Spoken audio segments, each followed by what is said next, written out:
तो इस वीडियो में हम क्या करेंगे, जो आईसीएसई का जो सिविक्स है आपकी, ठीक है, उसमें जो लेसन नंबर 1 है वो आज हम क्या करेंगे इसमें डिस्कस करने वाले हैं। ठीक है, तो जो पहला जो चैप्टर दे रखा है आईसीएसई की जो भी सिविक्स है, ठीक है, फर्स्ट लेसन है आपके पास यूनियन पार्लियामेंट। ठीक है, और यूनियन पार्लियामेंट क्या होती है, देखो इसको समझने से पहले, ठीक है, थोड़ा सा मैं आपको जो बेसिक कॉन्सेप्ट है उसके रिलेटेड क्या है मैं थोड़ा सा आपको इन्फॉर्मेशन देना चाहता हूँ। ठीक है, देखो हमारे कॉन्स्टिट्यूशन में क्या है, ये 3 पिलर्स दे रखे हैं। ठीक है, ये 3 पिलर्स को जब मैं कहता हूँ तो ये कौन कौन से पिलर्स हैं, ठीक है, देखो सबसे पहला जो पिलर है हमारे पास जो कॉन्स्टिट्यूशन ऑफ इंडिया में एज ए मेंशन करना कर रखा है वो क्या है, लेजिस्लेटर्स है। ठीक है, लेजिस्लेटर्स क्या करते हैं, ये लॉस बनाते हैं। ठीक है, ये क्या करते हैं, ये लॉस क्या बनाते हैं, लॉस बनाते हैं। ठीक है, ये क्या करते हैं, लॉस बनाते हैं, यानी ये कानून बनाते हैं। और जैसे कि हमारी पार्लियामेंट है, ठीक है, अगर कोई आपको पूछता है कि हमारी इंडिया में जो लॉ बनाने का काम है वो कौन सी बॉडी करती है, तो वो पार्लियामेंट करती है। ठीक है, और पार्लियामेंट के 2 हाउस होते हैं, एक तो राज्यसभा और एक क्या है, लोकसभा। ठीक है, तो ये आपको याद रखना है कि जो लेजिस्लेटर्स क्या करते हैं, लॉस बनाते हैं। हमारी इंडिया में लॉ कौन बनाती है, पार्लियामेंट। ठीक है, यानी पार्लियामेंट भी क्या है, एक पार्टी है किसका, लेजिस्लेटर्स का। ओके, और पार्लियामेंट के 2 पार्ट है, लोकसभा एंड राज्यसभा। इनके बारे में डिटेल में हम आने वाली वीडियोस में पढ़ेंगे। और जो सेकंड पिलर है वो क्या है, एग्जीक्यूटिव। ठीक है, देखो एग्जीक्यूटिव क्या होते हैं, एग्जीक्यूटिव क्या करते हैं कि लॉ को इम्प्लीमेंट करते हैं। ठीक है, ये क्या करते हैं कि जो भी लॉस बनाए हुए हैं किन्होंने, लेजिस्लेटर्स ने जो भी लॉ बनाए हैं, एग्जीक्यूटिव क्या करते हैं, उनको इम्प्लीमेंट करते हैं, यानी उनको लागू करते हैं। ठीक है, अगर एग्जीक्यूटिव के कौन कौन से एग्जांपल्स हैं, जैसे प्रेसिडेंट ऑफ इंडिया है, वाइस प्रेसिडेंट है, ठीक है, या फिर जो प्राइम मिनिस्टर है ना, ये सारे के सारे क्या होते हैं, ये सारे के सारे एग्जीक्यूटिव में आ जाते हैं आपके पास। ठीक है, यानी ये क्या करते हैं, लॉ को इम्प्लीमेंट करते हैं।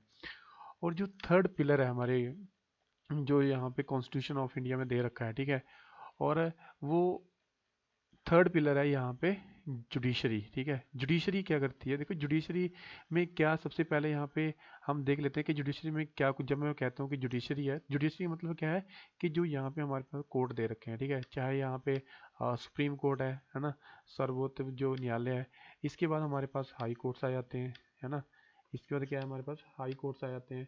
और इसके बाद क्या है, हमारे हाई कोर्ट के बाद हमारे पास क्या आ जाते हैं, जो भी हमारे पास डिस्ट्रिक्ट कोर्ट है, ठीक है, वो आ जाते हैं हमारे पास। तो ये जितने भी तरह के 3 प्रकार के कोर्ट हैं, ठीक है, ये सारे के सारे किस में आते हैं, जुडिशरी में आ जाते हैं। ठीक है, तो जुडिशरी का काम क्या है, इसका काम है कि लॉज को बेसिकली इन्वेस्टिगेट करना। ठीक है, लॉज को, लॉ किन्होंने बनाए हैं, लेजिस्लेटर ने बनाए हैं। ठीक है, तो जुडिशरी क्या करती है, उनको इन्वेस्टिगेशन करती है, इन्वेस्टिगेट करती है कि क्या उन्होंने जो लॉ बनाए हैं क्या वो अकॉर्डिंग टू कॉन्स्टिट्यूशन है या नहीं है। ठीक है, अगर जुडिशरी को ये फील होता है, अगर सुप्रीम कोर्ट को ये लगता है, ठीक है, कि जो इन्होंने लॉज बनाए हुए हैं वो क्या है, वो कॉन्स्टिट्यूशन के अकॉर्डिंगली नहीं है, तो उस टाइम पे जो सुप्रीम कोर्ट है, ठीक है, तो उस केस में वो क्या कर सकता है, उन लॉज को क्या कर सकता है, वो कैंसल आउट भी कर सकता है। ठीक है, उन लॉज को क्या कर सकता है, कैंसल आउट भी कर सकता है। ठीक है, जैसे कि जब यहाँ पे जैसे कि 2015 में, ठीक है, एक यहाँ पे लॉ बनाया था, बीजेपी गवर्नमेंट एक लॉ लेके आई थी जिसका नाम क्या था, एन जैक सिस्टम। ठीक है, NJAC system, for the timing आप इसकी जो शॉर्ट फॉर्म याद रख लो, NJAC system. Okay, NJAC system यानी नेशनल जुडिशली अपॉइंटमेंट कमीशन। ठीक है, तो ये पार्लियामेंट ने तो लॉ बना दिया और पार्लियामेंट में से पास भी हो गया, लेकिन जब यहाँ पे ये लॉ सुप्रीम कोर्ट में यहाँ पे इन्वेस्टिगेशन के लिए आया, ठीक है, तो सुप्रीम कोर्ट ने क्या कहा कि जो ये लॉ बनाया हुआ है, ठीक है, ये क्या है, अगेंस्ट द कॉन्स्टिट्यूशन है, इसके लिए हम क्या करते हैं, इस लॉज को कैंसिल आउट कर सकते हैं। और ये लॉ क्या था, यहीं पे ये क्या हो जाता है, इसका एंड हो जाता है। ठीक है, तो यहाँ पे ये आपने क्या है, यहाँ पे ये दो बहुत ही ज़्यादा इंपॉर्टेंट पॉइंट्स हैं, ये आपने याद रखने हैं। ठीक है, देखो इसके बाद क्या है, यहाँ पे जो फर्स्ट लेसन है आपका यूनियन पार्लियामेंट दे रखा है। ठीक है, पार्लियामेंट का काम क्या है, ये हम ऑलरेडी डिस्कस कर चुके हैं, यानी पार्लियामेंट क्या करती है, हमारे इंडिया में लॉज बनाने का काम करती है। ठीक है, देखो बच्चों, इस लेसन में जो फर्स्ट टॉपिक है, फर्स्ट टॉपिक आपके पास दे रखा है कि फेडरल सिस्टम क्या होता है। ठीक है, फेडरल सिस्टम क्या होता है और नॉन फेडरल सिस्टम क्या होता है। ठीक है, देखो सबसे पहले तो ये 2 टाइप के सिस्टम होते हैं ना, federal and non federal. Non federal system को एक हम दूसरे नाम से भी जानते हैं, वो दूसरा नाम क्या है इसका, यूनिटरी सिस्टम। ठीक है, तो देखो ये बेसिकली जो 2 टाइप्स के सिस्टम है ना, ये क्या होते हैं, थोड़ा सा यहाँ पे इनको ग्रेटर हम डिटेल्स में देख लेते हैं, ठीक है। जैसे कि आप यहाँ पे देख सकते हो कि यहाँ पे मैंने एक टेबल बनाया है, ठीक है, जहाँ से आप इजीली समझ सकते हो कि फेडरल सिस्टम क्या होता है और नॉन फेडरल या फिर यूनिटरी सिस्टम क्या होता है, ठीक है। देखो सबसे पहले हम जो बेसिक कंसेप्ट है आप वो क्लियर कर लो। देखो यूनिटरी सिस्टम में क्या होता है, यूनिटरी सिस्टम में क्या होता है कि जो सारी की सारी पावर्स होती हैं, है ना।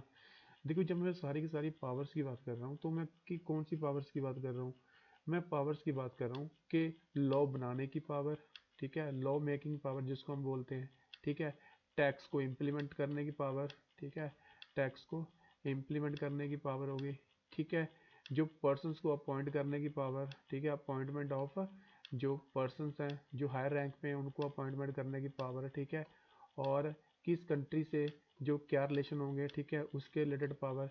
यानी ये जितनी भी टाइप की पावर्स मैंने यहाँ पे बताई हैं, ठीक है, जब ये सारी की सारी पावर्स जब सेंट्रल गवर्नमेंट के पास में होती हैं तो उस सिस्टम को हम कहते हैं यूनिटरी सिस्टम, ठीक है।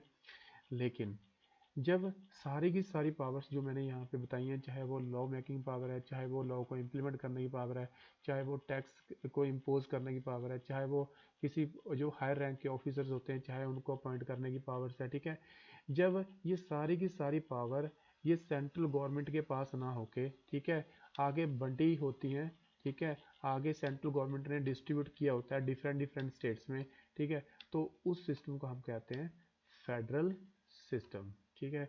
आई होप कि ये जो कंसेप्ट था फेडरल और नॉन फेडरल सिस्टम में या फिर यूनिटरी सिस्टम में थोड़ा सा यहाँ से क्लियर हुआ होगा, ठीक है। यानी यूनिटरी सिस्टम में क्या होता है, सारी की सारी पावर सेंट्रल गवर्नमेंट के हाथ में होती हैं, और जो फेडरल सिस्टम है, फेडरल सिस्टम में क्या है, वो पावर जो होती है यहाँ पे वो पावर सभी जो यूनिट्स होती हैं उनमें डिवाइडेड होती हैं, ठीक है, जो भी फेडरल यूनिट्स होती हैं, जैसे कि पहले सेंट्रल गवर्नमेंट के पास पावर है, उन्होंने आगे डिवाइड कर दी किनको, जो स्टेटों में डिवाइड कर दी, ठीक है, और स्टेटों ने आगे किसको डिवाइड कर दी, जो भी डिस्ट्रिक्ट्स हैं, और डिस्ट्रिक्ट्स ने आगे किसको डिवाइड कर दी, जो भी तहसील्स हैं, ठीक है, आगे वो विलेज पंचायत लेवल पे, यानी सारी की सारी पावर का क्या होता है, डिस्ट्रीब्यूशन किया होता है, तो उस सिस्टम को हम बोलते हैं फेडरल सिस्टम, ठीक है। अभी देखो वन बाय वन हम इनको थोड़ा देख लेते हैं डिटेल में कि इनमें डिफरेंस क्या होता है, ठीक है। सबसे पहले पढ़ते हैं फेडरल सिस्टम के बारे में, ठीक है। तो जैसे कि यहाँ पे राइट किया हुआ है कि a federal system divides power between national national and local form of government, ठीक है। ये तो मैं आपको पहले भी आ चुका हूँ कि फेडरल सिस्टम में क्या होता है कि जो सारी की सारी पावर्स होती हैं, ठीक है, वो सेंट्रल गवर्नमेंट के पास में तो होती ही होती हैं, साथ में उन्होंने उन पावर्स को, उन पावर का कुछ शेयर है वो आगे स्टेटों को भी क्या किया होता है, डिवाइड किया होता है, ठीक है। जैसे कि यहाँ पे हम यूएसए का एग्जांपल ले लेते हैं। यूएसए में सपोज करो वहाँ की जो सेंट्रल गवर्नमेंट है, ठीक है, सेंट्रल गवर्नमेंट के पास पावर तो है ही है, साथ में जो यूएसए है 50 स्टेटों से मिलकर बना हुआ है, साथ में उन 50 स्टेट्स के पास भी उन्होंने क्या की हुई है, पावर का डिस्ट्रीब्यूशन किया हुआ है, ठीक है। और यहाँ पे क्या होता है, ये उसके अपोजिट है, यानी सारी की सारी पावर किसके हाथ में होती है, सेंट्रल गवर्नमेंट के हाथ में होती है, ठीक है। यानी यहाँ पे क्या है, जो पावर का डिस्ट्रीब्यूशन इतना ज़्यादा नहीं होता है। सेकेंड डिफरेंस जो आप लोग समझोगे वो क्या है, powers may be diffused in the federal system, ठीक है।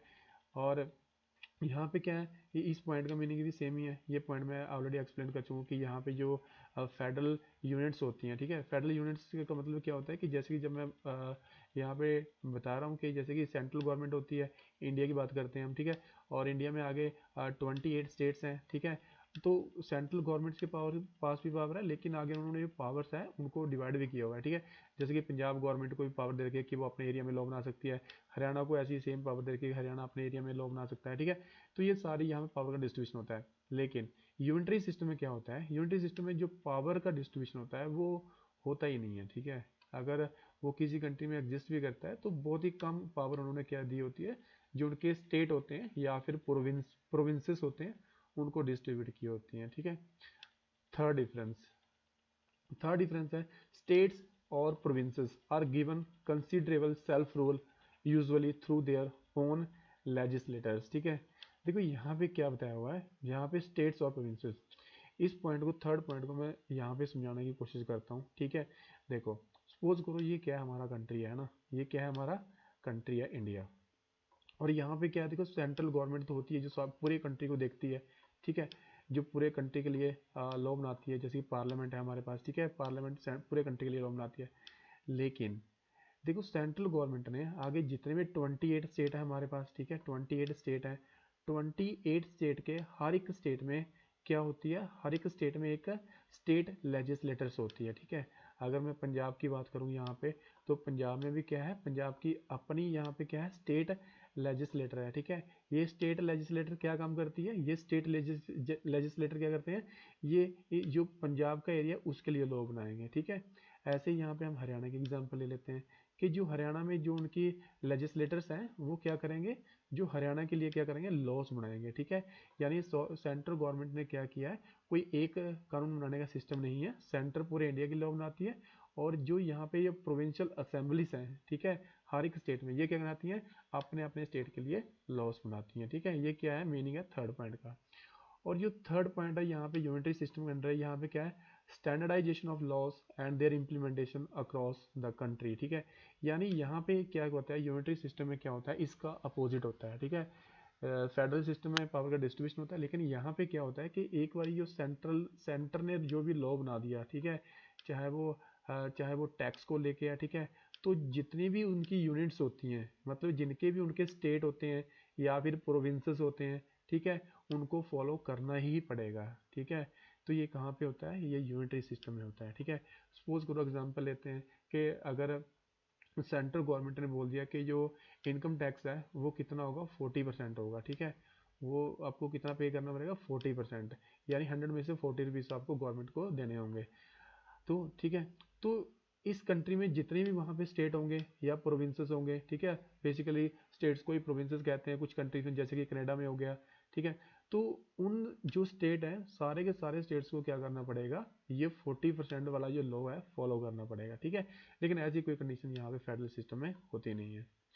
Fourth point, conflicts between the two governments is inevitable and change comes slowly but abuse is more easily prevented, ठीक है। देखो यहाँ पे क्या है कि जो कॉन्फ्लिक्ट होने के चांसेस होते हैं, ठीक है, वो conflict between the two government is inevitable, ठीक है, and changes come slowly but abuse is more easily prevented. देखो यहाँ पे कॉन्फ्लिक्ट होने के चांसेस ज़्यादा होते हैं, कहाँ पे, ये जो हमारा फेडरल सिस्टम है, क्यों, क्योंकि देखो यहाँ पे जो यहाँ पे सेंट्रल गवर्नमेंट यहाँ पे ये कहती है कि मेरे पास ज़्यादा पावर होनी चाहिए, ठीक है। अगर सेंट्रल गवर्नमेंट ज़्यादा पावर रखेगी तो ये कहाँ से पावर छीनेगी, तो ये पावर छीनेगी, कहाँ से छीनेगी ये पावर, जो भी स्टेट होंगे, ठीक है, वहाँ से क्या करेगी, ये पावर को छीन के अपने पास यहाँ पे एक्यूमुलेट करेगी, ठीक है। तो यानी इस ऐसा करने से क्या होगा, जो यहाँ पे हमारे पास स्टेट्स हैं वो नाराज़ हो जाएंगे, ठीक है। वो स्टेट जो हमारे पास स्टेट्स हैं वो कहेंगे कि हमारे पास से यहाँ पे पावर को क्या कर दिया गया है, पावर छीन ली गई है, ठीक है। तो ये क्या करेंगे, अभी इनके बीच में कॉन्फ्लिक्ट होने स्टार्ट हो जाएंगे, किस किस के बीच में, सेंट्रल गवर्नमेंट और जो यहाँ पे स्टेट गवर्नमेंट्स हैं, ठीक है। ऐसा जो फेडरल सिस्टम है बहुत बार ऐसा होता है, ठीक है। लेकिन जो ये क्या है, लेकिन जो ये कॉन्फ्लिक्ट्स हैं, ठीक है, इनको क्या है, इनको बहुत ही मतलब इजी तरीके से क्या किया जा सकता है, इनको प्रिवेंट, इनको रोका जा सकता है, ठीक है। कैसे रोका जा सकता है, सपोज करो पहले सेंट्रल गवर्नमेंट ने कहा था कि हम क्या जो इनकम टैक्स है 40% है, ठीक है।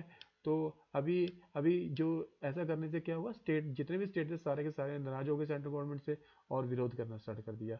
अगर इसके बाद ये सेंट्रल गवर्नमेंट बोल देती है कि आपको इनकम टैक्स है वो क्या होगा, आपको 10% देना होगा, ठीक है।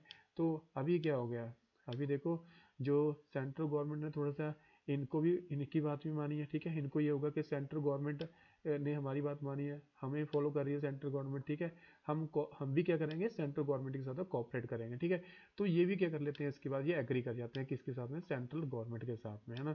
तो यानी यहाँ पे कॉन्फ्लिक्ट होने के चांसेस बहुत ज़्यादा होते हैं, लेकिन जितने ज़्यादा चांसेस होते हैं उतनी जल्दी से इनको सुलझा भी लिया जाता है।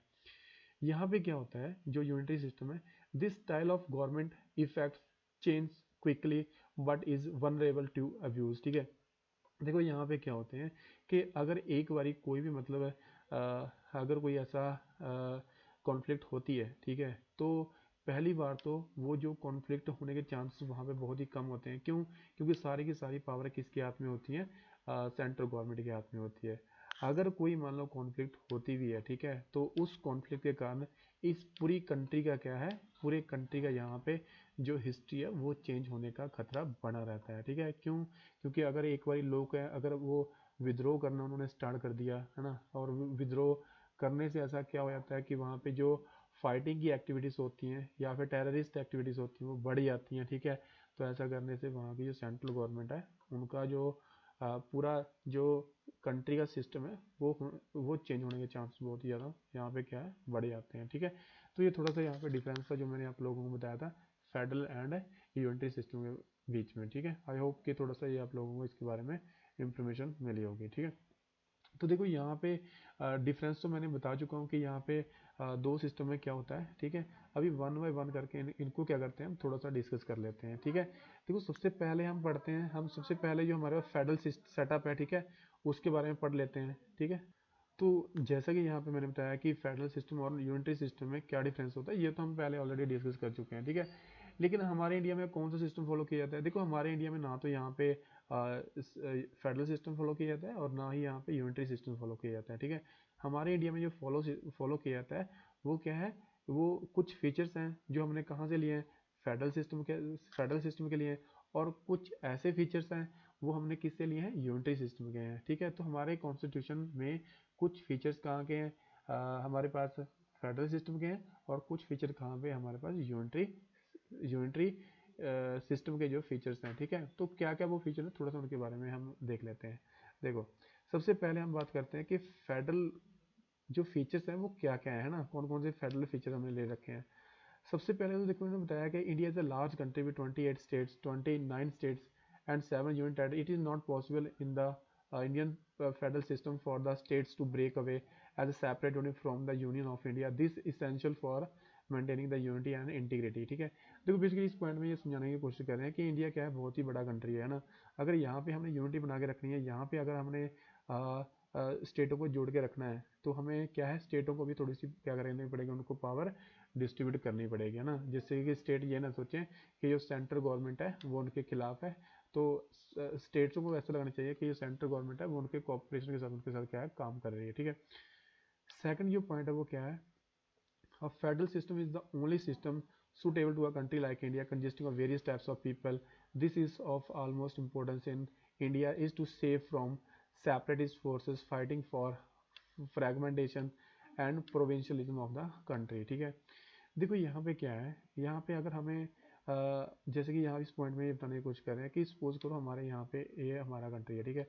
तो यहाँ पे देखो कितने रिलीजन के लोग रहते हैं, यहाँ पे हिंदू भी रहते हैं, यहाँ पे मुस्लिम भी रहते हैं, यहाँ पे क्रिश्चियन भी रहते हैं, ठीक है, यहाँ पे पारसी भी रहते हैं, ठीक है। यहाँ पे डिफरेंट डिफरेंट रिलीजन के लोग रहते हैं। देखो अगर इन सारे रिलीजन्स को, ठीक है, अगर जो सारे रिलीजन्स हैं और डिफरेंट डिफरेंट लैंग्वेजेस बोलने वाले यहाँ पे क्या है, जो सारे पर्सन यहाँ पे रहते हैं, ठीक है। अगर देखो इनको जो सेंट्रल गवर्नमेंट है अगर वो इनकी नहीं सुनती है, ठीक है, तो ये क्या सोचेंगे, ये सोचेंगे कि हमारी सेंट्रल गवर्नमेंट तो सुनती नहीं है तो हम क्या हो जाते हैं, इस कंट्री से अलग हो जाते हैं, ठीक है। तो ये अगर ऐसा होना स्टार्ट हुआ तो जो कंट्री है वो टूटना स्टार्ट हो जाएगी, ठीक है। तो इसीलिए यहाँ पे क्या है कि सेंट्रल गवर्नमेंट ने क्या किया है कि जो स्टेटों को पावर कुछ कुछ लेवल तक क्या है पावर यहाँ पे स्टेटों को दी हुई है, ठीक है, ताकि वो जो इंडिया है उससे अलग होकर कोई दूसरा कंट्री ना बनाए, ठीक है। बेसिकली ये क्या है, सेकंड जो पॉइंट है यहाँ पे इसमें समझाने की कोशिश की गई है। Third point, there is a division of legislative and administrative power between the union and the state governments, and none of them could violate the limitations imposed by the constitution, okay. And the supreme court stands at the head of judiciary to safeguard this distribution of power and to prevent any action which violates the limitation imposed by the constitution, ठीक है। देखो यहाँ पे इस point को समझाने के लिए थोड़ा सा मैं आपको और डिटेल में लेके चलता हूँ, ठीक है। और ये थोड़ा सा पॉइंट बहुत ही ज़्यादा इंपॉर्टेंट है, ये आपने समझना है, ठीक है। देखो सबसे पहले क्या है यहाँ पे कि हमारे कॉन्स्टिट्यूशन में यहाँ पे तीन टाइप की लिस्टें दे रखी हैं, ठीक है। हमारे कॉन्स्टिट्यूशन में क्या है कि तीन टाइप की यहाँ पे क्या है लिस्टें दे रखी हैं। पहली जो लिस्ट है उसको हम क्या कहते हैं, यूनियन लिस्ट, ठीक है। पहली लिस्ट क्या है हमारे पास है, यूनियन लिस्ट। और सेकंड लिस्ट क्या है हमारे पास, सेकंड लिस्ट है हमारे पास स्टेट लिस्ट, ठीक है। सेकंड लिस्ट क्या है, स्टेट लिस्ट। और थर्ड लिस्ट क्या है हमारे पास, यहाँ पे कॉन्करेंट लिस्ट दे रखी है, ठीक है। कौन सी लिस्ट है, कॉन्करेंट लिस्ट है, ठीक है। देखो यूनियन लिस्ट का मतलब ये है कि यूनियन लिस्ट वो वाली लिस्ट है उसमें ऐसे सब्जेक्ट राइट किए हुए हैं जिन पे सिर्फ और सिर्फ जो कानून है कौन बना सकता है, सेंट्रल गवर्नमेंट यहाँ पे कानून बना सकती है, ठीक है। कौन यहाँ पे कानून बना सकता है, सेंट्रल गवर्नमेंट, ठीक है। यानी वहाँ की जो किसी कंट्री कौन जो वहाँ पे यूनियन गवर्नमेंट है वो यहाँ पे क्या बना सकती है, कानून बना सकती है, ठीक है। और स्टेट लिस्ट में ऐसे सब्जेक्ट यहाँ पे राइट किए हुए हैं कि जिन पे सिर्फ और सिर्फ कौन कानून बना सकता है, सिर्फ और सिर्फ जो उस कंट्री के स्टेट है, ठीक है, वो क्या बना सकते हैं, वहाँ पे कानून बना सकते हैं, है ना। और कॉन्करेंट लिस्ट में क्या है, कॉन्करेंट लिस्ट में वो सब्जेक्ट वहाँ पे राइट किए हुए हैं, ऐसे यहाँ पे जो सब्जेक्ट रखे हुए हैं, ऐसे यहाँ पे वो काम है जिन पे जो कानून कौन बना सकती है, यहाँ पे सेंट्रल गवर्नमेंट भी कानून बना सकती है, प्लस यहाँ पे क्या है, यहाँ पे स्टेट गवर्नमेंट भी क्या कर सकती है, कानून बना सकती है, ठीक है। तो ये थोड़ा सा डिफरेंस आपको समझने की कोशिश करनी है। देखो यूनियन लिस्ट में कैसे ऐसे सब्जेक्ट दे रखे हैं, ठीक है। तो 100 सब्जेक्ट दे रखे हैं, ठीक है। उन 100 सब्जेक्ट में से कुछ सब्जेक्ट क्या हैं, जैसे कि डिफेंस के रिलेटेड लॉस हैं, ठीक है, कौन बनाएगी, सेंट्रल गवर्नमेंट के पास में होते हैं, यूनियन लिस्ट में दिए होते हैं। ऐसे करेंसी को चेंज करने की पावर किसके पास में है, सेंट्रल गवर्नमेंट के पास में है, ठीक है। जैसे कि यहाँ पे नरेंद्र मोदी ने क्या किया था, यहाँ पे जो डीमोनेटाइजेशन लेके आया था, ठीक है, जिसमें जिसमें 500 और 1000 के जो डिनोमिनेशन के नोट से वो क्या कर दिए, उन्होंने बैन कर दिए, ठीक है। तो करेंसी को चेंज करने का जो काम है वो किस में आता है, हमारे पास यूनियन लिस्ट में आता है, ठीक है। इन्हीं 100 सब्जेक्ट में से एक है। ऐसे ही जो फॉरेन अफेयर्स होते हैं, फॉरेन अफेयर मतलब हमारे कंट्री के क्या रिलेशन होंगे जो फॉरेन कंट्रीज हैं उनके साथ में, ठीक है। तो ये कौन डिसाइड करेगी, ये भी जो सेंट्रल गवर्नमेंट डिसाइड करेगी, ठीक है। और सिटीजनशिप, हमारे इंडिया में कौन सा पर्सन रहेगा कौन सा नहीं रहेगा। अगर कोई फॉरेन कंट्री से, अगर कोई मान लो कोई यूएसए से अगर हमारे कंट्री में कोई यहाँ पे लोग आते हैं, ठीक है, उनको सिटीजनशिप देनी है या नहीं देनी है, तो उसके रिलेटेड काम भी कौन देखेगा, यहाँ पे सेंट्रल गवर्नमेंट देखेगी, ठीक है। यहाँ पे स्टेट गवर्नमेंट की कोई पावर नहीं होती है। ऐसे जो रेलवेज है ना, तो रेलवे से चलाना और रेलवेज को मेंटेन करने की रिलेटेड पावर भी किसके पास होती है, सेंट्रल गवर्नमेंट के पास में होती है, स्टेटों के पास ये पावर नहीं होती है, ठीक है। तो ऐसे यहाँ पे कितने सब्जेक्ट दे रखे हैं यूनियन लिस्ट में, 100 सब्जेक्ट दे रखे हैं, ठीक है। और स्टेट लिस्ट में कितने सब्जेक्ट दे रखे हैं, 61 सब्जेक्ट दे रखे हैं यहाँ पे, ठीक है। कौन कौन से हैं 61 सब्जेक्ट की, जिन पे जो स्टेट है वो लॉ बना सकते हैं, जैसे कि पुलिस हो गया ना। ये पुलिस जो होती है हर एक स्टेट की अपनी अपनी पुलिस, जैसे कि पंजाब पुलिस हो गया, हरियाणा पुलिस हो गया। तो पुलिस को क्या काम करना है, ठीक है, पुलिस की कितनी पोस्टें निकालनी है, तो वो सारा के सारा काम किसको दिया होता है, वो स्टेट गवर्नमेंट इस पे कोई भी लॉ बना सकती है। ऐसे इरिगेशन हो गया, ठीक है, इरिगेशन पे ये स्टेट गवर्नमेंट लॉ बना सकती है, ट्रेड पे बना सकती है, एंड कॉमर्स पे, ठीक है। तो ऐसे कितने सब्जेक्ट, ऐसे कितनी सब्जेक्टों पे लॉ बना सकती है स्टेट गवर्नमेंट, 61 सब्जेक्ट बना सकती है, ठीक है। और कॉन्करेंट लिस्ट में कितने सब्जेक्ट दे रखे हैं, 52 सब्जेक्ट यहाँ पे दे रखे हैं, ठीक है। यानी 52 ऐसे सब्जेक्ट हैं जिन पे सिर्फ और सिर्फ कौन लॉ बनाएगी, यहाँ पे जो कौन लॉ बनाएगी, यहाँ पे दोनों बना सकती है, यहाँ पे सेंट्रल गवर्नमेंट भी लॉ बना सकती है और यहाँ पे स्टेट गवर्नमेंट्स भी लॉ बना सकती है, ठीक है। कितने सब्जेक्ट हैं यहाँ पे, 52। कौन कौन से सब्जेक्ट हैं जिन पे दोनों लॉ बना सकती हैं, जैसे कि यहाँ पे एजुकेशन है, ठीक है। एजुकेशन में यहाँ पे सेंट्रल भी लॉ बना सकती है और स्टेट भी लॉ बना सकती है। ऐसे ही यहाँ पे इलेक्ट्रिसिटी होगी, इलेक्ट्रिसिटी में भी कौन बना सकता, इलेक्ट्रिसिटी भी कौन लॉ बना सकता है, यहाँ पे सेंट्रल गवर्नमेंट बना सकती है और यहाँ पे स्टेट गवर्नमेंट बना सकती है, ठीक है। ऐसे यहाँ पे जो पॉपुलेशन कंट्रोल को हो गया या फिर लेबर डिस्प्यूट्स हो गया, ठीक है। तो ऐसे यहाँ पे कितने स्टेट यहाँ पे कॉन्करेंट लिस्ट में दे रखे हैं, 52 यहाँ पे स्टेट दे रखे हैं, ठीक है। देखो कोई भी कोई भी यहाँ पे अगर स्टेट है, ठीक है, जितने भी यहाँ पे हमारे इंडिया में स्टेट है, कितने स्टेट है यहाँ पे, प्रेजेंट में 28 स्टेट है, ठीक है। तो 28 स्टेट यहाँ पे अपने अपने एरिया पे क्या कर सकते हैं, लॉ बना सकते हैं, ठीक है। अगर ऐसा अगर अगर कोई ऐसी डिस्प्यूट होती है कि सपोज करो, अगर जैसे कि यहाँ पे पुलिस है, ठीक है, अगर पुलिस को लेके कोई ऐसा लॉ कोई भी स्टेट गवर्नमेंट बनाती है, ठीक है, और सेंटर कहती है कि सेंटर क्या कहती है, सेंटर कहती है कि आप ये कानून बना नहीं सकते हो, ठीक है। हाल तो यहाँ पे जो सपोज करो पंजाब गवर्नमेंट क्या कहेगी, यहाँ पंजाब गवर्नमेंट कहेगी कि ये तो कौन सा सब्जेक्ट है, ये तो कौन सा सब्जेक्ट है, ये तो हमारे पास स्टेट सब्जेक्ट है, ठीक है, तो इसमें तो हम लॉ बना सकते हैं। लेकिन सेंट्रल गवर्नमेंट कहेगी नहीं, इसमें हम लॉ बनाएंगे, ठीक है। तो डिस्प्यूट हो जाती है स्टेट और सेंटर के बीच में। तो ये डिस्प्यूट फिर कहाँ पे आती है, ये डिस्प्यूट आती है फिर सुप्रीम कोर्ट के पास में, ठीक है। कहाँ पे आती है, सुप्रीम कोर्ट के पास में ये डिस्प्यूट आती है। और फिर जो सुप्रीम कोर्ट यहाँ पे ये चेक करेगा कि ये जो पुलिस का सब्जेक्ट है, ये किसके अंडर आता है, ये स्टेट लिस्ट के अंदर आता है या फिर ये यूनियन लिस्ट पे आता है, ठीक है। तो सुप्रीम कोर्ट फिर क्या बोलेगा, इनको बोलेगा सेंटर, जो भी सेंट्रल गवर्नमेंट है, कि भाई देखो ये जो सब्जेक्ट है ना, हमारे कॉन्स्टिट्यूशन में राइट किया हुआ है कि जो पुलिस का काम है वो कौन देखेंगे, स्टेट ही देखेंगे, इसलिए यहाँ पे सेंट्रल गवर्नमेंट क्या है, लॉ नहीं बना सकती है ना। तो यहाँ पे एक और, अगर आपको मैं प्रेजेंट में जो कॉन्फ्लिक्ट चल रही है, ठीक है, उसकी भी एग्जांपल देना चाहूँगा कि जैसे कि यहाँ पे अभी जो सेंट्रल गवर्नमेंट है 3 एग्रीकल्चरल लॉ लेके आई थी, ठीक है, जिसके लिए दिल्ली में प्रोटेस्ट अभी हो रही है। देखो एग्रीकल्चर क्या है, हमारे पास एक स्टेट सब्जेक्ट है, ठीक है, एग्रीकल्चर क्या है हमारे पास, वो भी क्या है, एक स्टेट सब्जेक्ट है।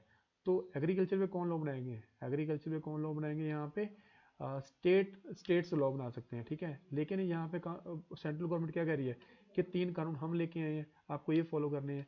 लेकिन जो स्टेट गवर्नमेंट है वो ये कह रही है कि ये तो हमारे कि यहाँ पे तो ये तो हमारी पावर में आता है, ठीक है, इस पर तो हम लॉ बनाएंगे।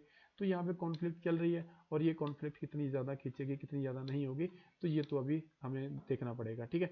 तो यहाँ पे समझाने की बात मैं ये कर रहा हूँ कि यहाँ पे स्टेट लिस्ट में स्टेट अपने आप में इंडिपेंडेंट होते हैं, वो कोई भी लॉ ऐसा बना सकते हैं, ठीक है, जो कि अकॉर्डिंग टू कॉन्स्टिट्यूशन हो। और सेंट्रल गवर्नमेंट वो अपने एरिया में इंडिपेंडेंट होती है, ठीक है। तो ये जो पावर का डिवीजन किया हुआ है, ठीक है, कि इतने स्टेट कौन देखेगा, स्टेट को देख सकते हैं, इतने स्टेट कौन देख सकता है, यहाँ पे सेंट्रल गवर्नमेंट देख सकती है, और दोनों मिलके 52 स्टेट यहाँ पे क्या है देख सकते हैं, ठीक है। तो ये थोड़ा सा आपको क्या था इसके बारे में इंफॉर्मेशन याद रखनी है, ठीक है। ये था थर्ड पॉइंट का मीनिंग। अभी फोर्थ पॉइंट में यहाँ पे ये समझाया गया है कि states have been given the right to participate in the functioning of the government. India has a bicameral legislators, ठीक है, bicameral legislators, the Lok Sabha and the Rajya Sabha. Rajya Sabha mainly representative of the states. देखो हमारी जो पार्लियामेंट है ना, हमारी जो पार्लियामेंट है, इसमें इसके ये 2 पार्ट्स में डिवाइडेड हुई हुई है। एक तो हमारे पास है यहाँ पे लोकसभा, और एक क्या है यहाँ पे राज्यसभा, ठीक है। यहाँ पे क्या है, एक राज्यसभा है, ठीक है, एक तो लोकसभा है और एक क्या दूसरा हाउस कौन सा है, राज्यसभा। इनके बारे में डिटेल में हम आगे पढ़ेंगे। फॉर द टाइमिंग आप इतना याद रखो कि लोकसभा में वो बंदे बैठते हैं यहाँ पे जो वोटिंग के थ्रू आते हैं, ठीक है। और राज्यसभा में भी कौन से बंदे बैठते हैं, यहाँ पे सीनियर मेंबर बैठते हैं, ठीक है, जो स्टेट होते हैं, वो जो स्टेट लेजिस्लेटर में से इलेक्ट होके आते हैं, वो कहाँ पे बैठते हैं, राज्यसभा में बैठते हैं, ठीक है। देखो अब यहाँ पे भी लोग बैठ रहे हैं जो वोटिंग थ्रू हैं, यहाँ पे भी लोग बैठ रहे हैं, ठीक है। यानी लोगों को क्या किया जा रहा है, यहाँ पे रिप्रेजेंट किया जा रहा है, जो लोगों ने अपने रिप्रेजेंटेटिव यहाँ पे चुन के भेजे हैं वोटिंग के थ्रू, ठीक है। तो यहाँ पे क्या है, यहाँ पे कि जो लोग हैं वो गवर्नमेंट की फंक्शन में क्या कर रहे हैं, पार्टिसिपेट कर रहे हैं, ठीक है। और जहाँ पे लोग गवर्नमेंट की फंक्शन में पार्टिसिपेट कर रहे हैं, यानी लोग खुश होंगे वहाँ पे। तो ये खुशी कहाँ से आती है, ये फेडरल सिस्टम से आती है, ठीक है। देखो और बाय कैमरल लेजिस्लेटर्स का क्या मीनिंग है, बाय कैमरल लेजिस्लेटर का मीनिंग है कि हमारे इंडिया में एक लोकसभा हाउस भी है और एक राज्यसभा हाउस भी है, ठीक है। तो दोनों को मिला के क्या कहते हैं, यहाँ पे बाय कैमरा लेजिस्लेटर कहते हैं, ठीक है। सपोज करो कि अगर मैं यहाँ पे लोकसभा को डिलीट कर दूँ, तो फिर क्या हम इस सिस्टम को बाय कैमरा लेजिस्लेटर बोल सकते हैं, नहीं। फिर हम इसको बोलेंगे यूनिकैमरल लेजिस्लेटर्स, ठीक है, यूनिकैमरल लेजिस्लेटर्स। यहाँ पे याद रखना है इंपॉर्टेंट पॉइंट। फिफ्थ पॉइंट का मीनिंग है कि no system of federation can be successful unless both union and states have been adequate financial subjects, ठीक है। देखो बेसिकली फिफ्थ पॉइंट में ये समझाने की बात कर रहा है कि देखो ठीक है, इन्होंने बोल दिया कि आप क्या है, आप जो सेंट्रल गवर्नमेंट है वो सेंटर को देखेगी, और जो स्टेट गवर्नमेंट है वो स्टेट को देखेगी, ठीक है। लेकिन ऐसा ऐसा वो सक्सेसफुल क्या हो सकते हैं, नहीं हो सकते हैं। देखो जब तक आपने स्टेटों को आपने स्टेट बना दिए, कितने स्टेट बना दिए आपने, 28 स्टेट बना दिए, ठीक है। लेकिन जब तक आपने उनको टैक्स के रिलेटेड कोई पावर नहीं दी, जब तक उनके पास कोई फाइनेंस का सोर्स नहीं होगा, जब तक कि उनके पास कोई पैसे का सोर्स नहीं होगा स्टेटों के पास में, क्या वो वहाँ पे लोगों की भलाई के लिए कोई काम कर सकते हैं, नहीं कर सकते हैं, ठीक है। तो तो किन सब्जेक्टों पे जो स्टेट गवर्नमेंट टैक्स लगा सकती है, किन पे जो सेंट्रल गवर्नमेंट टैक्स लगा सकती है, इसका डिस्ट्रीब्यूशन भी हमारे कॉन्स्टिट्यूशन में दे रखा है, ठीक है। तो ये थोड़ा सा पॉइंट आपने यहाँ से क्लियर कर लेना है, ओके। इसके बाद देखो ये तो थे फीचर, ही हमारे कॉन्स्टिट्यूशन में किसके फीचर हैं, ये तो हैं फेडरल फीचर्स, ठीक है। अभी हम देखते हैं कि जो यूनिटरी भी फीचर हमारे कॉन्स्टिट्यूशन में दे रखे हैं, वो कौन कौन से फीचर्स हैं जो यूनिटरी फीचर दे रखे हैं। देखो सबसे पहले तो क्या है यहाँ पे कि जो स्ट्रॉन्ग सेंटर है ना, कि जो सेंट्रल गवर्नमेंट है वो क्या है यहाँ पे बहुत ही ज़्यादा स्ट्रॉन्ग है, ठीक है। इससे पहले मैंने बताया था आपको कि जो यूनियन लिस्ट है उसमें कितने स्टेट दे रखे हैं, 100 स्टेट दे रखे हैं, ठीक है। यानी सेंट्रल क्या है, ज़्यादा पावरफुल है, स्टेटों को यहाँ पे कम पावर दे रखी है। अगर आप स्टेट लिस्ट में देखोगे तो यहाँ पे कितने यहाँ पे सब्जेक्ट थे, 61 सब्जेक्ट हैं, ठीक है। यानी सेंटर के पास ज़्यादा पावर्स है, ठीक है। यानी सेंटर का क्या रहेगा, ज़्यादा दबदबा रहेगा। एक तो और ये फीचर किसमें, जिसमें सेंट्रल गवर्नमेंट पावरफुल होती है, ये यूनिटरी फीचर है, राइट। और इसके बारे में थोड़ा सा, ये यूनियन लिस्ट क्या होती है, स्टेट लिस्ट सारा ऑलरेडी मैं एक्सप्लेन कर चुका हूँ। सेकंड पॉइंट जो हमारे पास फीचर है यहाँ पे यूनिटरी फीचर है, वो है single constitution for union and states, ठीक है। देखो हमारे जो कंट्री में वो क्या है, सिंगल कॉन्स्टिट्यूशन दे रखा है, ठीक है। हमारे पास में यहाँ पे जो एक ही कॉन्स्टिट्यूशन है, ठीक है। उसको सेंट्रल गवर्नमेंट भी फॉलो करती है और उसको क्या है, स्टेट गवर्नमेंट भी फॉलो करती है ना। ऐसा नहीं है कि हमारे कॉन्स्टिट्यूट के जो स्टेट हैं उनका अलग से कॉन्स्टिट्यूशन है और जो सेंट्रल गवर्नमेंट है उनका अलग से कॉन्स्टिट्यूशन है, ठीक है। तो सिंगल कॉन्स्टिट्यूशन है, तो ये क्या है, ये भी क्या है, इसमें यूनिटरी फीचर है ना। तो पहले क्या था, देखो जो जम्मू कश्मीर था उसका अलग से कॉन्स्टिट्यूशन था, लेकिन उसको भी आपको पता ही है कि यहाँ पे सेंट्रल गवर्नमेंट ने क्या किया था, 370 आर्टिकल क्या कहते हैं, इसको रिमूव कर दिया था। तो अभी कोई मतलब जम्मू एंड कश्मीर का कोई अलग से कॉन्स्टिट्यूशन नहीं है, तो अभी एक ही कॉन्स्टिट्यूशन है, that is constitution of India, ठीक है। वो सभी को फॉलो करना पड़ेगा, चाहे वो कोई भी स्टेट हो, चाहे कि जितने भी यूनियन टेरिटरीज हमारे कंट्री में दे रखी हैं। बेसिकली कितनी यूनियन टेरिटरी है हमारे यहाँ पे, 8 यूनियन टेरिटरीज हैं, ठीक है। Third point, flexibility of the constitution, ठीक है। देखो यहाँ पे यूनिटरी सिस्टम में क्या है, यूनिटरी सिस्टम में देखो क्या है कि जो कॉन्स्टिट्यूशन को चेंज करना बहुत ही ज़्यादा इजी होता है। क्यों? क्योंकि सेंट्रल गवर्नमेंट के पास में ज़्यादा पावर होती है ना। तो जब जी किया सेंट्रल गवर्नमेंट ने उसको क्या कर दिया, चेंज कर दिया, ठीक है। तो ये किसका फीचर है यहाँ पे, सेंट्रल, यहाँ पे यूनिटरी जो यूनिटरी सिस्टम होता है उसका फीचर है, ठीक है। देखो हमारे कॉन्स्टिट्यूशन में कॉन्स्टिट्यूशन को चेंज करना ना तो ज़्यादा इजी है और ना ही ज़्यादा क्या है, बहुत ही डिफिकल्ट है। कैसे नहीं डिफिकल्ट है, देखो ये मैंने पहले बताया था। देखो जो सबसे ज़्यादा पूरी दुनिया में जो सबसे ज़्यादा इजी जो कॉन्स्टिट्यूशन है जिसको चेंज करना बहुत ही ज़्यादा इजी है, वो है ब्रिटेन का कॉन्स्टिट्यूशन, ठीक है। यानी यूके का कॉन्स्टिट्यूशन में चेंजेस करने बहुत ही ज़्यादा इजी होते हैं, ठीक है। जब उनके जो सेंट्रल गवर्नमेंट है जब उनका जी किया कॉन्स्टिट्यूशन चेंज कर देते हैं, तो यूके का कॉन्स्टिट्यूशन चेंज करना बहुत ही ज़्यादा ईजी होता है, ठीक है। देखो इसके बाद सबसे टफ जो कॉन्स्टिट्यूशन है जिसको चेंज करना बहुत ही ज़्यादा मुश्किल है, वो है यूएसए का कॉन्स्टिट्यूशन। किसका कॉन्स्टिट्यूशन, यूएसए का, ठीक है। अगर आपको कुछ भी वहाँ पे कॉन्स्टिट्यूशन चेंज करना पड़ेगा, पहले तो आपको ये उनकी वहाँ की फेडरल गवर्नमेंट होती है, उनसे वो बिल पास कराना पड़ेगा, और इसके बाद वो बिल किसके पास जाएगा, जितने वहाँ पे 50 स्टेट्स हैं। अगर आपको जितना पता होगा ना कि जैसे कि हमारे इंडिया में कितने स्टेट्स हैं, 28 स्टेट है, ऐसे यूएसए कितने पार्ट में डिवाइडेड हुआ है, 50 स्टेट्स हैं, ठीक है। तो वो क्या करना पड़ेगा, फेडरल गवर्नमेंट के पास पास कराने के बाद फिर फेडरल जहाँ पे यूनिट्स हैं जितने भी स्टेट हैं उनके पास जाएगा, ठीक है। और ये कोई स्टेट यहाँ पे अग्री हो भी सकता है, कोई अग्री नहीं भी हो सकता है, ठीक है।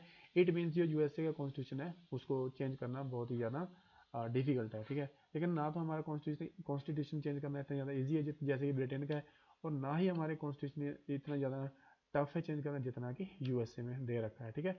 यानी फ्लेक्सिबल, हमारा कॉन्स्टिट्यूशन फ्लेक्सिबल है, ठीक है। हम चेंज कर भी सकते हैं, जो चेंज हो सकते हैं, लेकिन जो बहुत ही जो खराब कई बार चेंज कर देती है गवर्नमेंट, जो कि अगर अगेंस्ट द कॉन्स्टिट्यूशन है, तो फिर वो वाले जो चेंजेस हैं वो कॉन्स्टिट्यूशन से फिर क्या है, डिलीट कर दिए जाते हैं, ठीक है।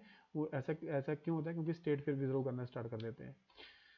फोर्थ जो कॉन्स्टिट्यूशन है यूनिटरी सिस्टम का, वो क्या है हमारे पास, सिंगल कॉन्स्टिट्यूशन, ठीक है। सिंगल सिटीजनशिप, ठीक है। देखो हमारे यहाँ पे क्या है, जो इंडिया है यहाँ पे सिंगल सिटीजनशिप है, that is the citizen of India, है ना।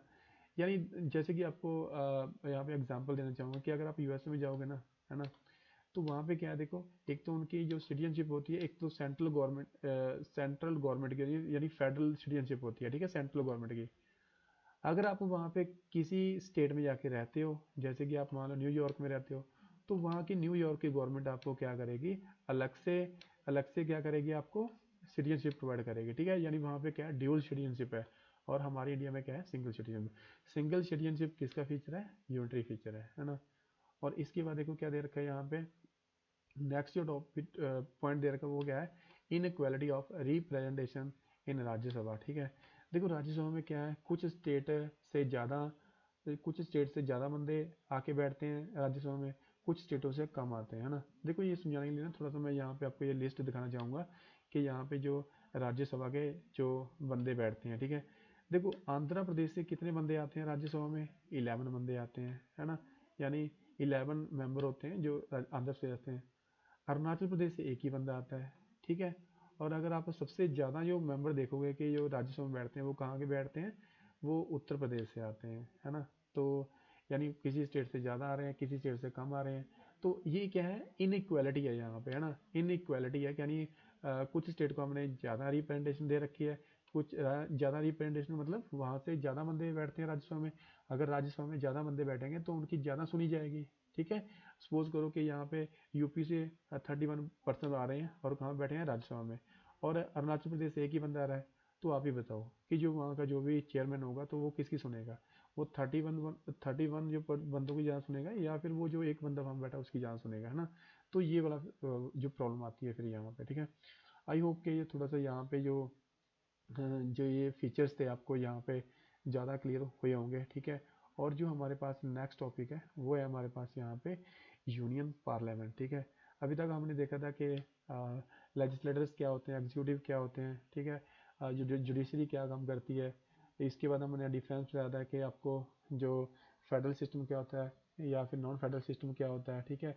हमारे कॉन्स्टिट्यूशन में हमारा कॉन्स्टिट्यूशन फेडरल है या फिर यूनिटरी है। मैंने ये भी बताया था कि हमारा जो कॉन्स्टिट्यूशन बना है वो ना तो फेडरल इन नेचर है ना ही वो यूनिटरी इन नेचर है, पर दोनों का हमने क्या है जो अच्छे अच्छे फीचर हमें लगे वो सारे अच्छे फीचर हमने अपने कॉन्स्टिट्यूशन में डाले हुए हैं, ठीक है। अब देखो यूनियन पार्लियामेंट का काम मैं आपको पहले ही बता चुका था, ठीक है। यूनियन पार्लियामेंट मतलब जो सेंटर की पार्लियामेंट होती है, ठीक है। यूनियन वर्ड यहाँ भी याद आ जाए तो याद रखना इसका मीनिंग होता है सेंट्रल, ठीक है। यानी सेंट्रल की पार्लियामेंट। और मैंने ये भी बताया था कि पार्लियामेंट का काम क्या होता है, हमारी इंडिया में लॉ बनाती है, ठीक है। देखो हमारी इंडिया में क्या है, लॉ बनाती है।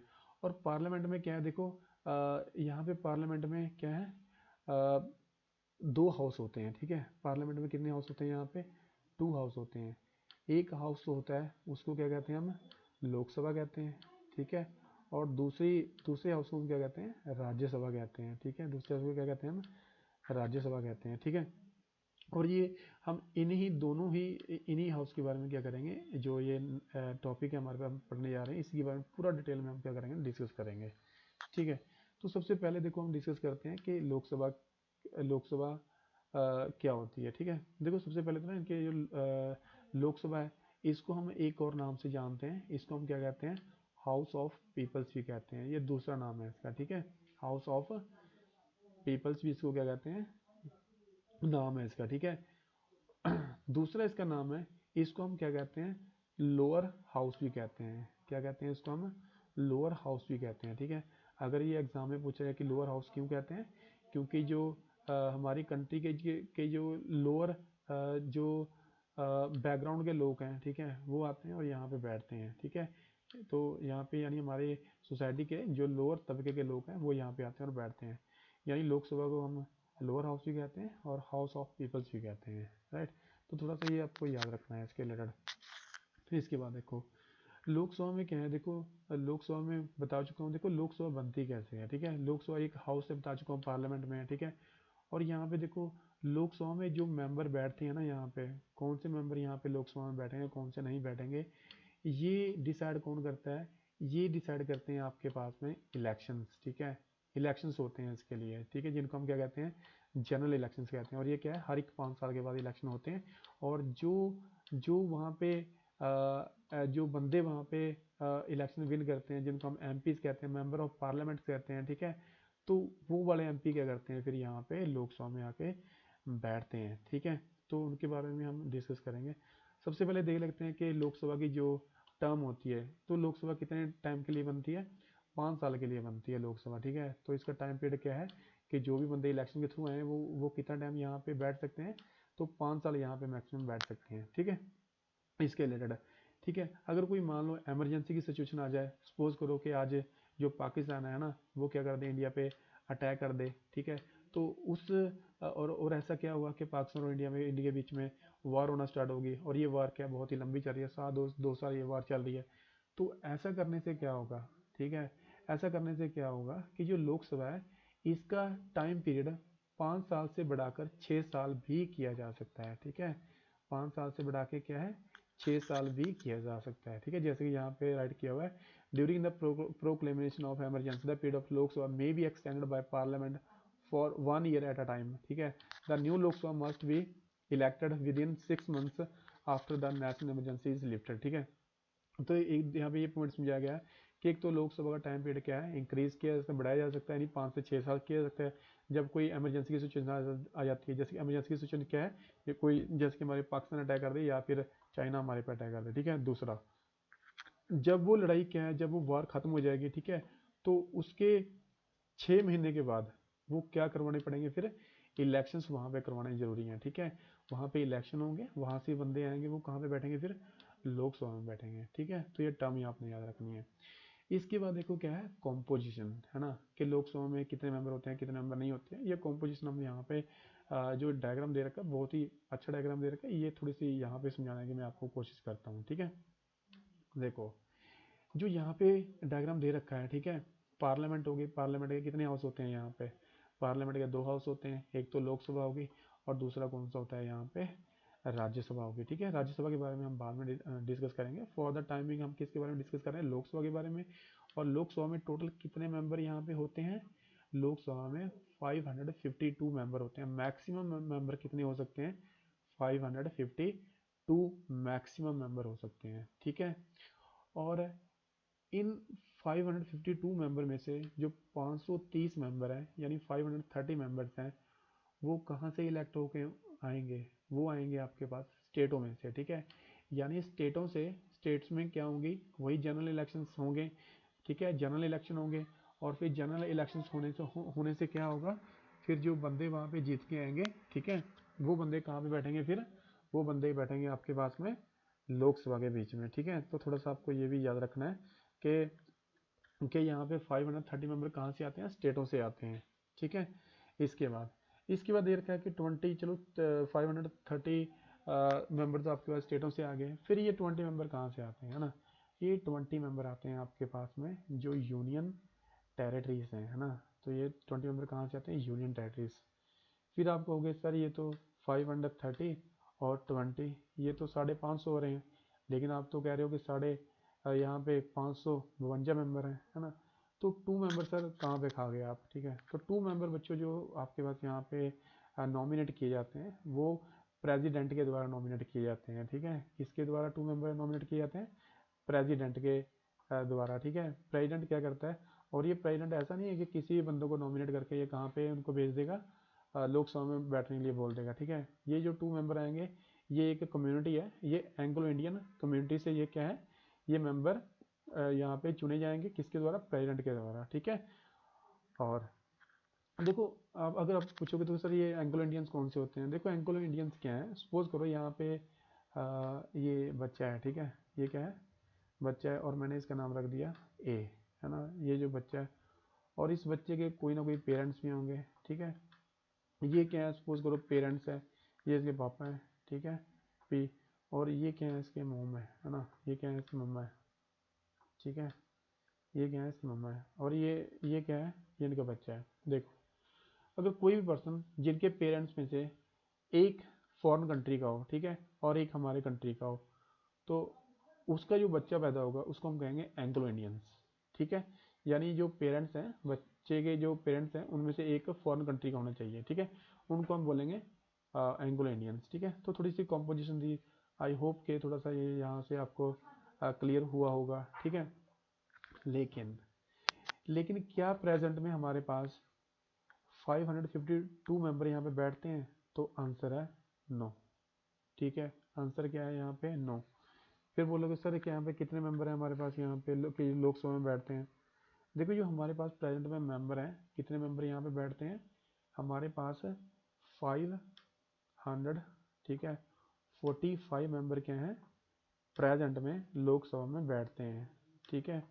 और इन 545 में से, ठीक है, जो 543 हैं, ठीक है, ये कहाँ से आते हैं, ये आते हैं आपके पास में इलेक्शंस के थ्रू, जो 5 साल के बाद वोटिंग होती है, जिनको हम जनरल इलेक्शन कहते हैं।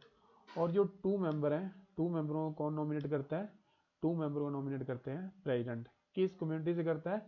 एंग्लो इंडियन कम्युनिटी, ठीक है। तो ये तो मैं पहले आपको डिस्कस कर चुका हूँ, ठीक है। तो ये थोड़ा सा आपने याद रखना है, इनके जो भी रिलेटेड पॉइंट्स होते हैं, ठीक है।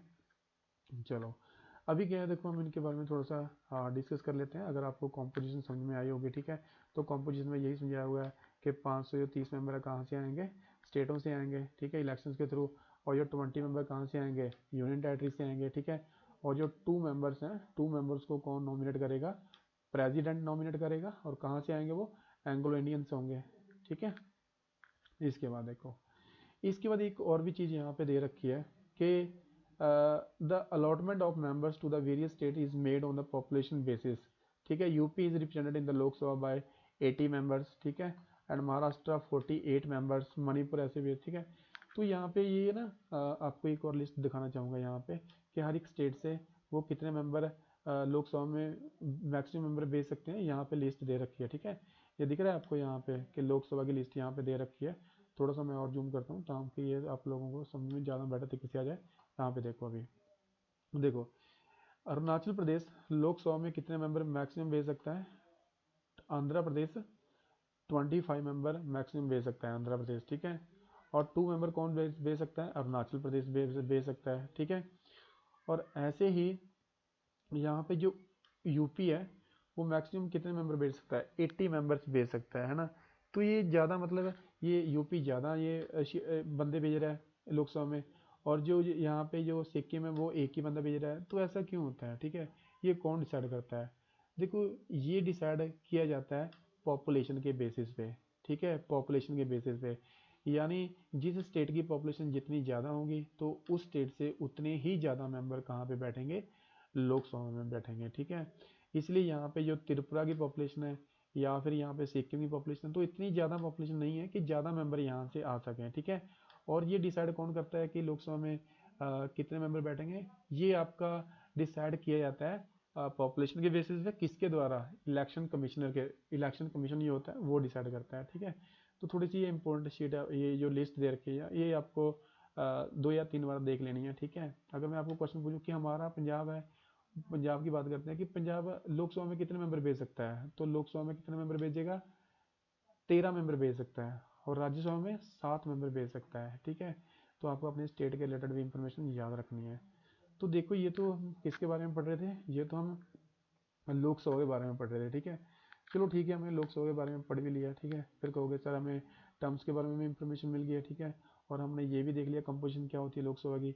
अगर ये भी बता दो कि सर कोई क्वालिफिकेशन होती है क्या, हम लोकसभा में जाकर बैठ सकते हैं क्या? आप जो टीचर को पढ़ा रहे हो लोकसभा में जाकर बैठ सकते हो? तो मैं कहूँगा रुको, थोड़ा हम देख लेते हैं, ठीक है। कुछ इसके लिए कंडीशंस होती हैं। ऐसा नहीं है कि हम मुंह उठा के कहाँ पे चले जाएं लोकसभा में बैठने के लिए चले जाएं, ठीक है। क्या क्या कंडीशन है सर? पहली कंडीशन है कि he should be a citizen of India, है ना। वो इंडिया का निवासी होना चाहिए, ठीक है, इंडिया में रहता हो। ऐसा नहीं है कि वो यूएसए से आगे वो बोलते सर मुझे जो लोकसभा में बैठ सकते, तो ऐसा नहीं हो सकता है, ठीक है। वो क्या है, इंडिया का सिटीजन होना चाहिए। उसकी जो एज है कितनी होनी चाहिए? 25 होनी चाहिए, ठीक है। तो मैक्सिमम एज कितनी है इसकी? 25 से ऊपर अगर वो होगा या 25 ईयर का होगा तो वो क्या है, तो वो कहाँ बैठ सकता है? पार्लियामेंट में, लोकसभा में बैठ सकता है। फिर वो क्योंकि वो वोटिंग में अगर वो जीत गया तो लोकसभा में बैठ सकता है, ठीक है। He should have his name in the electoral rolls in some part of a country, ठीक है। और जो उसका नाम है वो इलेक्टोरल रोल होता है उसके में होना चाहिए। यानी जब वोटिंग जब होती है 5 साल बाद, ठीक है, तो आप देखते हो कि आपका नाम वहाँ पे लिखा होता है, जो एक लिस्ट मिलती है, ठीक है, जिसे हम क्या कहते हैं, इलेक्टोरल रोल कहते हैं। तो उसका नाम वहाँ पे इलेक्टोरल जो लिस्ट होती है उसमें होना चाहिए, ठीक है। इसके बाद और जो नेक्स्ट है, he should not be insolvent, ठीक है। यानी वो कर्जा ही नहीं होना चाहिए। कर्जा ही मतलब उसको जो ऐसा नहीं है कि वो बैंक का अपने करोड़ों रुपया लिया और फिर वो क्या हो चुका है, अभी बैंक करप्ट हो चुका है, मतलब वो क्या है, अभी इंसॉल्वेंट हो चुका है, ठीक है। बैंक का उसको बहुत सारा कर्जा देना है। तो ऐसा वो पर्सन नहीं होना चाहिए, ठीक है। फिर क्या नहीं होना चाहिए? He should not hold any house of profit under the government, ठीक है। देखो हाउस ऑफ प्रॉफिट क्या होता है? हाउस ऑफ प्रॉफिट होता है, देखो कि एग्जाम्पल लेते हैं, ठीक है। सपोज करो कि यहाँ पे क्या है, लोकसभा में है, ठीक है। कोई बंदा ए है, ये कहाँ पे बैठा है? लोकसभा में बैठा है, ठीक है। ये लोकसभा मेंबर तो है। और ये क्या है, प्राइवेट में ये क्या है, किसी और कोई कंपनी का काम क्या है ये संभाल रहा है, ठीक है। यानी लोकसभा मेंबर तो है, साथ में ये क्या है, और किसी कंपनी का क्या है, काम भी संभाल रहा है, कंपनी का देख रहा है, ठीक है, और वहाँ से इस पर्सन को क्या हो रहा है, प्रॉफिट हो रहा है, ठीक है। तो ऐसा कोई अगर बंदा करेगा तो उसको हम बोलते हैं हाउस ऑफ प्रॉफिट, ठीक है। और ये हाउस ऑफ प्रॉफिट अगर किसी भी अगर मेंबर ऑफ पार्लियामेंट पे ये आरोप लगता है तो उसकी जो ये मेंबरशिप है, तो वो फिर इसके बाद अगर वो अ, उसको बर्खास्त कर दिया जाता है कहाँ से, हाउस में से, यानी वो फिर वो मेंबर नहीं रहेगा लोकसभा का, ठीक है। इसके बाद क्या है, वो क्रिमिनल नहीं होना चाहिए, ठीक है, वो क्या है, क्रिमिनल भी नहीं होना चाहिए। इसके बाद क्या है, he should not be of unsound mind, ठीक है। यानी वो क्या है कि जैसे कि कुछ पर्सन होते हैं जिनको मेंटल डिसेबिलिटीज होती हैं, ठीक है, जो मतलब प्रॉपर्टी की सोच नहीं सकते हैं, या फिर जो मेंटली डिस्टर्ब होते हैं, तो ऐसे बंदों को वो क्या है, पार्लियामेंट में परमिशन नहीं है बैठने की, ठीक है। नेक्स्ट बच्चों टॉपिक है कि सर आपने ये बता दिया कि क्वालिफिकेशन क्या चाहिए, है ना, लोकसभा 5 साल के लिए बनती है, कितने मेंबर होते हैं, ये सारा को बता सकते हो। कि सर ये बताओ कि क्या कोई अगर मेंबर बन गया है क्या उसको डिसक्वालीफाइड किया जा सकता है। तो मैंने कहा बच्चों यस, ठीक है।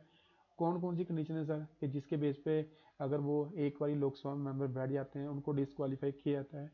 तो उसके लिए देखो कंडीशंस दे रखी हैं। सबसे पहली, if he hold any house of profit, ठीक है। हाउस ऑफ प्रॉफिट वही है कि अगर वो प्राइवेट है, कुछ के वो प्राइवेट किसी कंपनी का मालिक ना हो जहाँ से उसको प्रॉफिट हो रहा हो, ठीक है। अगर ऐसा होगा तो फिर वो क्या है, उसकी जो मेंबरशिप है लोकसभा की उसको छीन लिया जाएगा। Second point, if he is unsound mind and stand so declared by the competent court, ठीक है। अगर वो मान लो मेंटली डिस्टर्ब है तो ऐसे बंदे से भी फिर क्या है, जो लोकसभा में बैठने का अधिकार भी छीन लिया जाता है, ठीक है। If he is an undischarged insolvent, ठीक है। और इसके इंसॉल्वेंट का मतलब मैंने पहले बताया था, ठीक है, कि ऐसा नहीं है वो ऐसा, अगर अगर उसने बैंक से बहुत ही ज़्यादा उधार ले रखा है, अगर वो उधार उसने भरा नहीं है बैंक में, तो उस केस में भी उस जो मेंबर ऑफ पार्लियामेंट है या जो लोकसभा में मेंबर बैठते हैं उसको डिस्क्वालीफाई किया जा सकता है, ठीक है।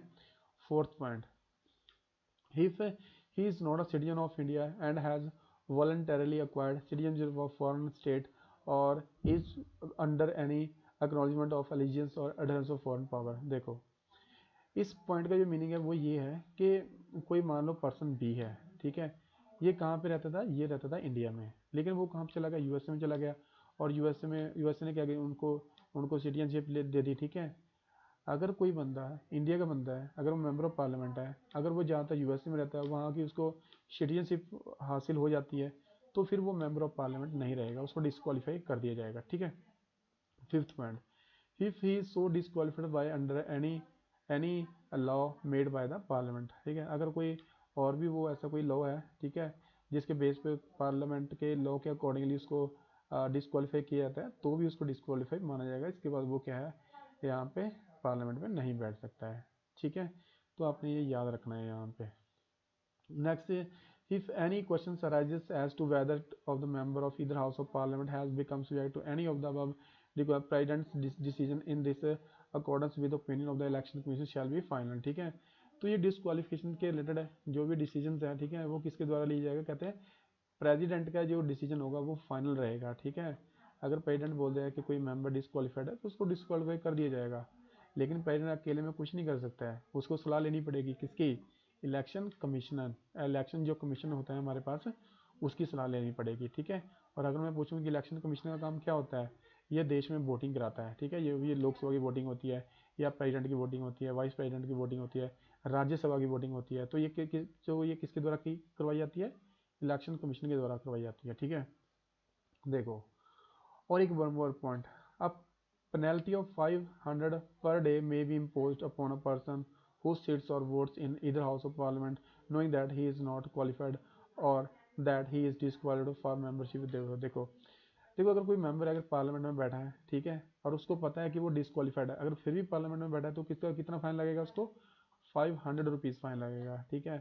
अगर आपके पास सपोज करो आज के टाइम पे मास्क नहीं पहना हुआ है तो कितने का यहाँ पे आपको फाइन लगेगा, 2000 रुपये का फाइन है, ठीक है।